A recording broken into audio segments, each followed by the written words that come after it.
سلام، من هانیه هستم. اینجا قلب تپنده تاریخ در دل کوههای جلفاست.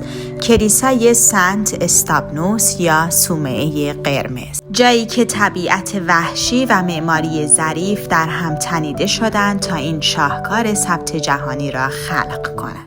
روی دیوارها نمادهای مسیحی و نقش برجسته‌های سنگی دیده میشه که نمونه ای از هنر سنگ تراشی ارمنی با تأثیرات معماری صفوی است و همچنین کنده‌کاری‌های قدیمی روی درب اصلی کلیسا. صحن اصلی قلب تپنده این کلیساست، محرابی ساده اما با شکوه.